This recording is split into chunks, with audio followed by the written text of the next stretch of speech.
देखिए 99% लोग इस क्वाड्रेटिक इक्वेशंस को सोल्व नहीं कर सकते, बहुत प्रॉब्लम आएगी और लेंथी भी हो सकता है। तो आज हम एक शानदार ट्रिक जानेंगे जिसके माध्यम से इस तरह के यदि कोएफिशिएंट्स की वैल्यू बहुत लार्ज हो तो कैसे इस क्वाड्रेटिक इक्वेशन को सोल्व करते हैं। सबसे पहले आप क्या करेंगे, जो क्वाड्रेटिक इक्वेशंस के रूट्स हैं उसका मीन निकाल सकते हैं। तो आपको पता है मीन का सम माइनस एक्स का कोएफिशिएंट होता है, तो उसका मीन निकाल लेंगे। तो मीन क्या हो जाएगा, देखिएगा अल्फा प्लस बीटा किसके बराबर होता है, 42 के बराबर होता है। और इसका जब मीन निकालेंगे तो ये क्या हो जाएगा, अपॉन 2 इक्वल टू कितना आ जाएगा, 21। ये हम कैलकुलेट कर सकते हैं। इसके बाद आपको क्या करना है, जो मीन आ जाए मीन में क्या करना है, एक वैल्यू माइनस ए करना है और 21 में प्लस ए कर देना है।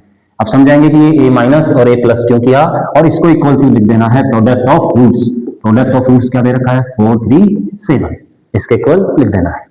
फिर इसको सोल्व कर लीजिए तो बताइए क्या बनेगा, 21 का होल स्क्वायर कितना हो जाएगा, 40 और 41 minus a square equal to क्या है, 437।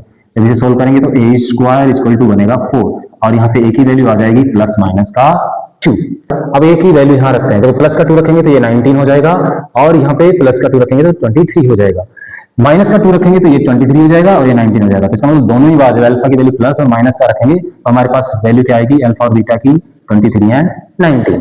तो ये हमारे रूट्स हैं जो आसानी से हम इस मेथड से फाइंड कर सकते हैं। अब ऐसा क्यों होता है कि मैंने माइनस का ये किया और प्लस का ये किया, मीन निकाला, मीन के बाद हमने इसको प्रोडक्ट ऑफ रूट्स को इसके इक्वल किया, क्यों किया देखिएगा ध्यान से।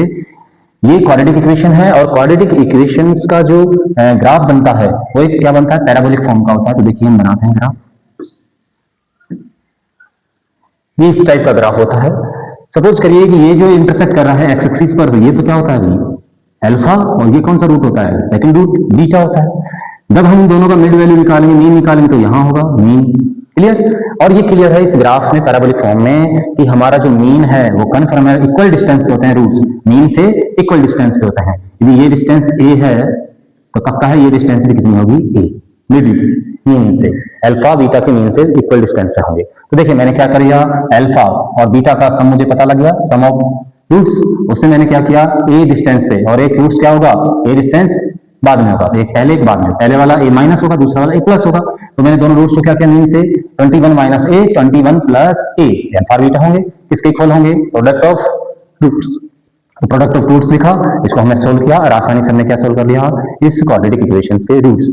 अब यहां ध्यान दीजिएगा, जब भी हमारे पास क्वाड्रेटिक इक्वेशन दी हुई हो तो मिडिल टर्म स्प्लिटिंग मेथड लगाना है, कब, जब हमारे पास ये जो कोएफिशिएंट्स हैं इसकी वैल्यू क्या हो, स्मॉल हो। लेकिन जब वैल्यू लार्ज आ जाए, लार्ज वैल्यू गिवन हो, तो आपको ये वाला मेथड यूज करना है, बहुत इजी है, ट्रिकी है, और ये भी प्रॉब्लम्स को सोल्व करने में काम आता है। हम जब आईआईटी की प्रॉब्लम सोल्व करते हैं या फिर ओलंपियाड्स में जब हम जाते हैं, वहां पर हम इस टेक्निक को यूज करते हैं। और एक बहुत फेमस टेक्निक है, सिंगापुर के एक साइंटिस्ट हैं, आप बताइएगा कमेंट करके कौन से साइंटिस्ट हैं जिन्होंने इस मेथड को ड्राइव किया था। मिलते हैं नेक्स्ट वीडियो में, धन्यवाद, राधे राधे।